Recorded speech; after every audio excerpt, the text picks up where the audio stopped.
1955, Yamaha R1, the granddaddy of them all. Let's start where it all began.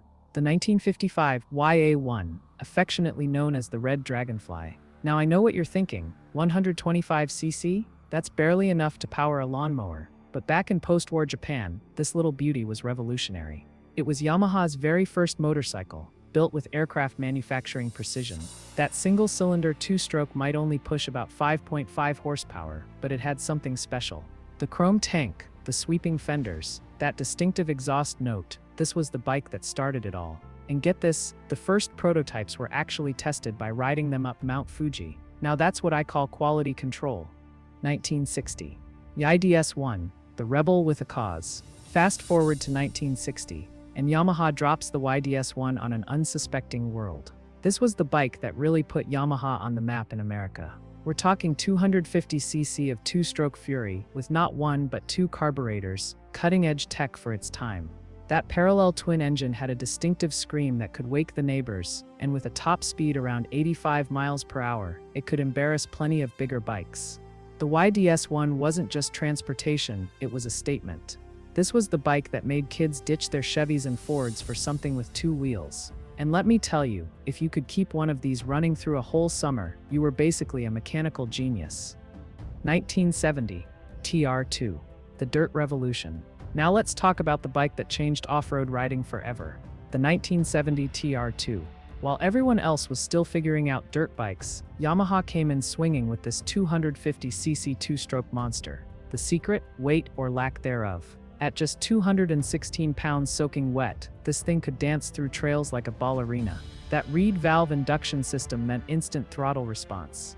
Point it where you wanted to go and hang on tight. The TR2 didn't just win races, it created legends. Guys like Bob Hanna cut their teeth on these bad boys. And here's a fun fact, that distinctive pinging exhaust note became the soundtrack of motocross tracks across America. Pure two-stroke heaven. 1975.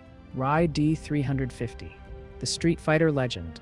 Oh man, the RD350 meters, just saying the name gives me goosebumps. This was the bike that made Harley riders nervous and cost insurance companies sleepless nights. That air-cooled, twin-cylinder two-stroke packed a ridiculous punch for its size. We're talking 0 meters 60 in under 6 seconds in 1975. The power band hit like a sledgehammer. 1 minute you're puttering along, next minute you're hanging on for dear life as the revs climb. And that smell? That sweet mix of castor oil and gasoline? Pure nostalgia. The RD350 was affordable, fast as hell, and about as subtle as a fireworks display. No wonder it developed a cult following that lasts to this day. If you've never experienced a properly tuned RD350, you haven't really lived. Hey, quick favor. If you're ever enjoying this ride down memory lane, hit that subscribe button. It's totally free and really helps me keep bringing you more awesome motos vids. Alright, let's get back to it. 1984, RAW Z350. The last of the two-stroke Mohicans. Let's pour one out for the RZ350. Yamaha's last great street-legal two-stroke. By 1984, emissions regulations were closing in, but Yamaha went out with a bang. Liquid cooling, 6-speed transmission, and that iconic Kenny Roberts yellow and black paint scheme. This wasn't just a bike. It was a time capsule of an era when two strokes ruled the streets. The power delivery was brutal. Nothing, then bam, like getting rear-ended by a freight train. And that sound? Like angry bees in a tin can. Music to any gearhead's ears. The RZ350 was so good it actually got banned. The EPA just couldn't handle its smoky awesomeness. If you ever get a chance to ride one, do it. Just maybe not in California. 1985, FZ 750, the 5-valve revolution. Yamaha didn't just build a bike in '85, they built a time machine. The FZ 750 was the first production bike with a 5-valve per-cylinder engine, and holy crap, did it scream. That 750cc inline-4 wasn't just fast, it was clever fast, with a power band smoother than a jazz solo. The aluminum frame? Lightweight perfection. This wasn't just a motorcycle, it was the blueprint for every sport bike that followed. And that exhaust note? Pure 80s glory. 1987, FZR 1000. The alien superbike. The FZR 1000 didn't just arrive, it invaded. With its Genesis's engine and Delta box frame, It looked like it crashed. Landed from planet speed. 135 horsepower in 1987. Absolute madness. This thing didn't just dominate the street, it humiliated supercars. The X-up valve made it roar like a lion at high RPMs and purr in traffic. If you wanted to outrun your bad decisions, this was your ride. 1991, YZ F750. The race-ready predator.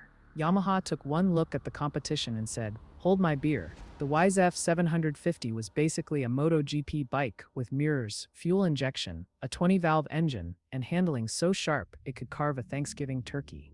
This was the bike that made track-ready a thing before anyone else figured it out. That blue and white scheme? Instant classic. Still one of the best-sounding inline fours ever built. 1996, YZ R1. The litter bike revolution. Boom. The R1 didn't just raise the bar, it vaporized it. 150 horsepower in a 400-pound frame? In 1996? That's like strapping a rocket to a shopping cart.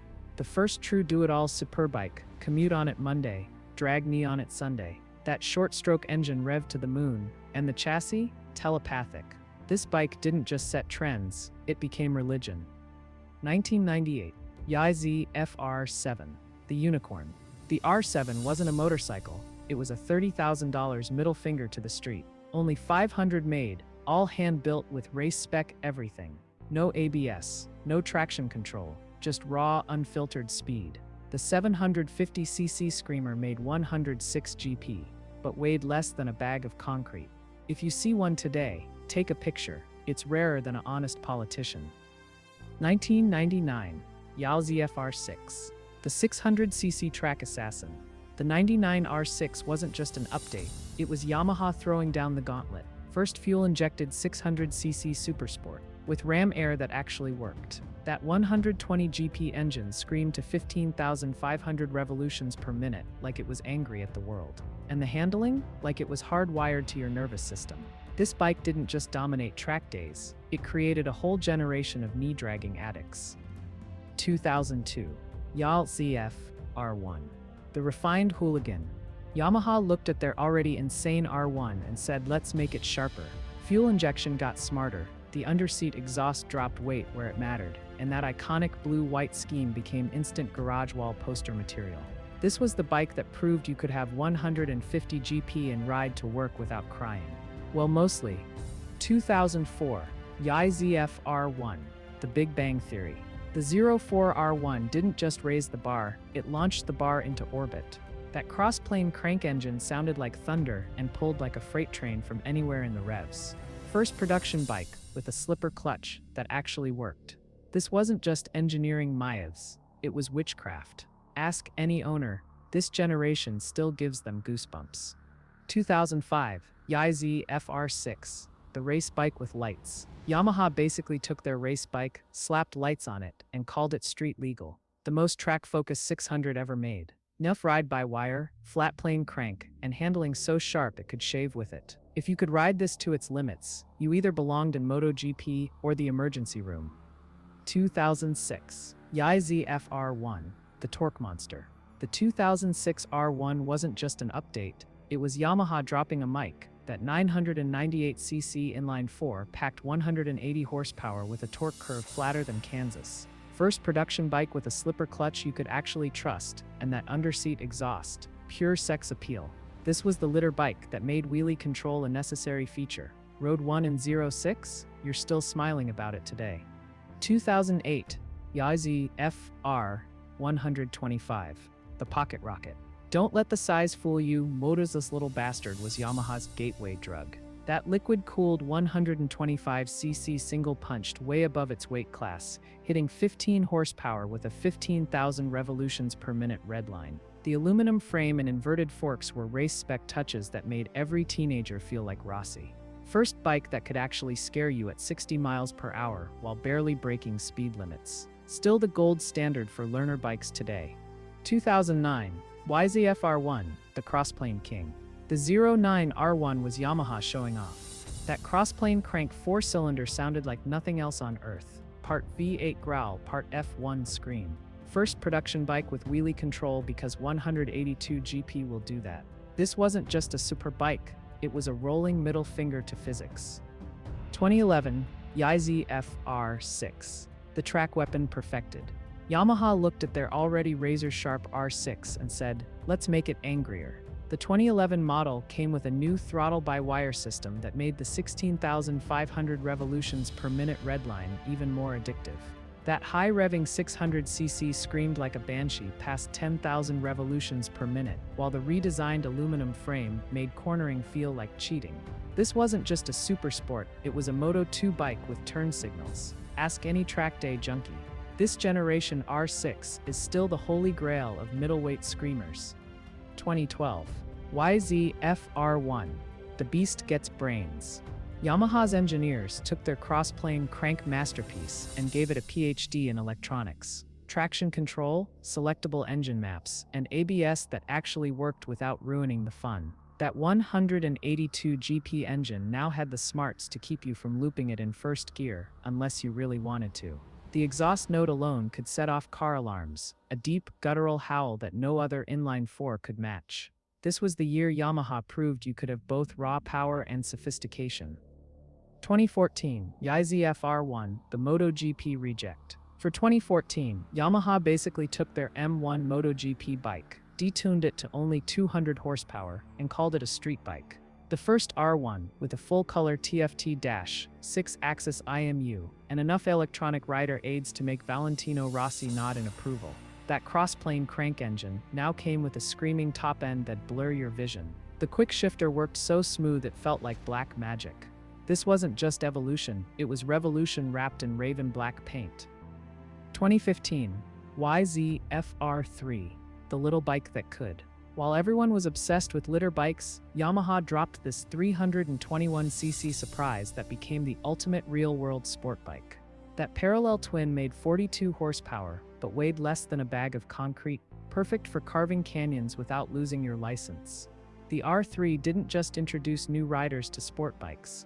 It reminded veterans why they fell in love with riding. Affordable, reliable, and more fun than bikes twice its price. Still the king of beginner bikes today. 2017, Yamaha R6, the last of the supersports. As emissions laws killed off 600cc rivals, Yamaha doubled down with this track-focused masterpiece. New LED headlights, a sharper chassis, and electronics borrowed from the R1. That 16,800 revolutions per minute redline would make your ears bleed in the best possible way. This was Yamaha's love letter to purists, no compromise, no excuses, just pure supersport adrenaline. Little did we know it would become the last of its breed, making every mile on one even more special today. 2019, YZF-R1, the MotoGP homologation special. Yamaha took everything they learned from Rossi's M1 and crammed it into the 2019 R1. We're talking a 998cc crossplane crank beast now making 197 GP with a redline that'll make your fillings vibrate. The new aerodynamics actually worked, not winglet-equipped front end provided real downforce at triple-digit speeds. The 6-axis IMU now controlled slide control, wheelie control, and even launch control, so precise you could drag race with your eyes closed. This wasn't just a superb bike, it was a MotoGP machine with license plates. 2020, YZF-R7, the middleweight revival. After years of screaming inline fours, Yamaha shocked everyone by bringing back the R7 name for this 689cc parallel twin. But don't let the engine layout fool you. 90cp2 motor from the MT-07 got serious upgrades, fully adjustable suspension, radial brakes, and aggressive ergonomics that actually made sense on the street. At 73 GP, it wasn't about peak power, it was about accessible, usable performance that made you feel like a hero on back roads. The perfect reminder that you don't need 200 GP to have the time of your life. 2022, YZF-R1, GYTR, the Race Shop Special. For Yamaha's racing division to put their name on something, you know it's serious. The GYTR Genuine Yamaha Technology Racing Edition took the R1 and stripped 5 kilograms of weight while adding a full titanium Akrapovic exhaust, upgraded ECU, and track-only electronic suite. That 200 GP engine now revved to 14,500 revolutions per minute with a soundtrack that could wake the dead. The forged magnesium wheels and race-spec suspension made it feel like it was glued to the pavement. Only 500 made worldwide if you see one. It's probably being unloaded from a race trailer. 2023, Yamaha ZFR9, the dark horse arrives. Yamaha looked at the naked MT-09's 889cc CP3 engine and said, let's make it wear leathers. The result? A 117 GP triple-cylinder sport bike with character oozing from every weld. That uneven firing order gave it a growl. No inline 4 could match, while the R-Series bodywork and chassis made it corner like it was on rails. Not as sharp as an R6, not as brutal as an R1, just a damn perfect balance of power and playfulness. The bike that proved middleweights could be more than just beginner machines. 2024, Yamaha FR9, the refined hooligan. For 2024, Yamaha took all the feedback from the R9's debut and dialed everything to 11. The suspension got higher spec components, the electronics package borrowed tricks from the R1, and that CP3 engine now had even sharper throttle response. New TFT dash with smartphone connectivity meant you could track your hooliganism in real time. The perfect bike for riders who thought the R7 was too tame, but the R1 was too much, a golden ratio of power and practicality wrapped in killer R-DNA styling. 2025, Yamaha YZF-R1. The future is now. The latest R1 isn't just an update, it's a glimpse into motorcycling's future. That cross-plane crank 4-cylinder now makes 205 GP while meeting Euro 5+ emissions thanks to trick variable valve timing and a new ride-by-wire system smoother than a 20-year Scotch. The aerodynamics were wind tunnel perfected. The TFT dash now includes lap timer and telemetry functions, and the IMU can practically predict your next mistake before you make it. Yet somehow it still feels alive. Reminder that even in the electronic age, Yamaha hasn't forgotten how to build bikes with soul.